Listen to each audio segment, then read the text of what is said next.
Assalamualaikum warahmatullahi wabarakatuh. Saya Revali Gumai, NPM 19211124. Saya di sini ingin menjelaskan tentang tugas hukum agraria tentang struktur tanah nasional. Hukum tanah nasional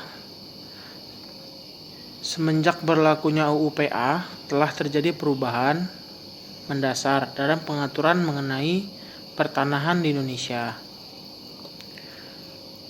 Hukum tanah warisan penjajah Belanda yang diberikan berdasarkan pasal 2 Aturan Peralihan Undang-Undang 1945 tersusun atas dasar tujuan dan sendi-sendi pemerintah jajahan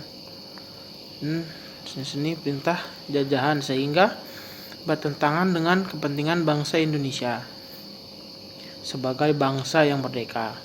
Hukum pertanahan tersebut juga mempunyai sifat dualisme, karena di samping berlakunya peraturan-peraturan dari hukum adat juga berlaku peraturan-peraturan dan berdasarkan hukum barat mengenai masalah pertanahan.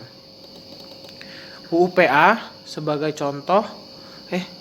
sebagai produk hukum bangsa Indonesia merdeka bertekad mewujudkan penjelmaan Pancasila dan tujuan negara yang tercantum dalam alinea 4. Pembukaan Undang-Undang Dasar 1945 UU PA juga merupakan pelaksanaan dari pasal 33 ayat 3 yang mewajibkan negara memimpin penguasaan dan penggunaan atas bumi, air, dan kekayaan alam yang terkandung di dalamnya untuk mencapai kesejahteraan rakyat. UU PA mempunyai sifat unifikasi hukum, sederhana dan menjamin kepastian hukum bagi seluruh rakyat Indonesia. UU PA sebagai hukum agraria nasional didasarkan pada hukum adat yang tidak bertentangan dengan kepentingan nasional dan negara serta mengindahkan unsur-unsur yang berdasarkan hukum agama. Terus hukum agraria nasional berdasarkan hukum adat tercermin dalam pasal 5 UU PA yang menyatakan hukum agraria yang berlaku atas bumi, air, dan ruang angkasa ialah hukum adat sepanjang tidak bertentangan dengan kepentingan nasional dan negara yang berdasarkan atas persatuan bangsa dengan sosialisme Indonesia serta dengan peraturan-peraturan yang tercantum dalam undang-undang ini dan dengan peraturan perundangan lainnya, segala sesuatu dengan mengindahkan unsur-unsur yang berdasarkan pada hukum agama.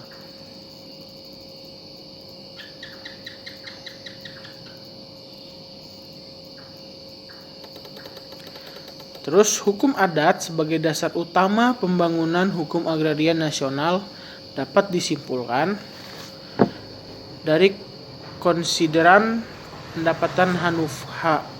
pendapatan yaitu bahwa berhubungan dengan apa yang disebut dalam pertimbangan di atas perlu adanya hukum agraria nasional yang berdasarkan atas hukum adat tentang Pasal 5 Undang-Undang Nomor 5 Tahun 1960 tentang Peraturan Dasar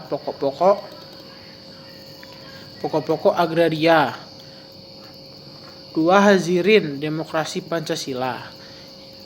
Terus yang ketiga mendasarkan penyempurnaan hukum tanah nasional. Terus sifat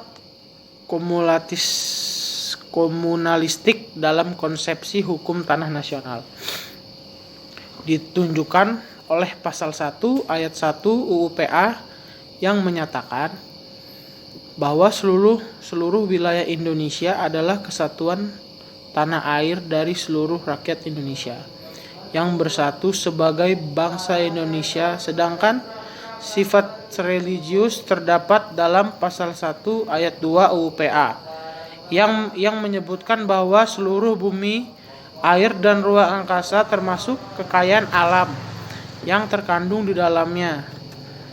Wilayah Republik Indonesia sebagai karunia Tuhan Yang Maha Esa adalah bumi dan ruang angkasa bangsa Indonesia dan merupakan kekayaan nasional.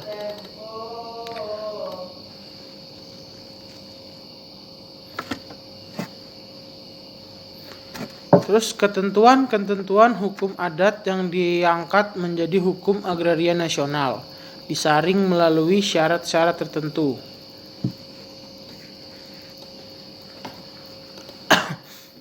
Syarat-syarat tertentu tersebut sebagaimana termuat dalam pasal 5 UU PA adalah hukum adat yang 1. Tidak bertentangan dengan kepentingan nasional dan negara. 2.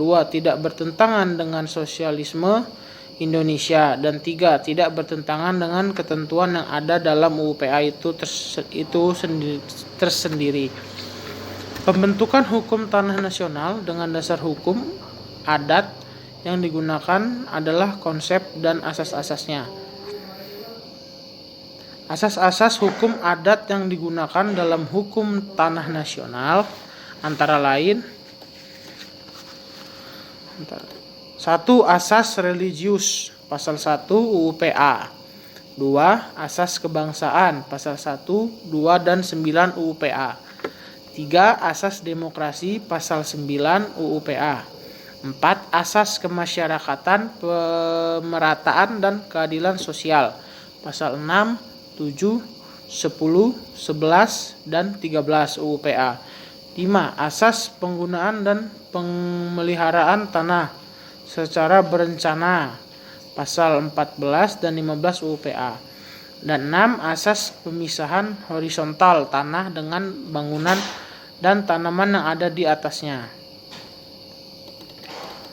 Sekian penjelasan saya tentang struktur tanah nasional.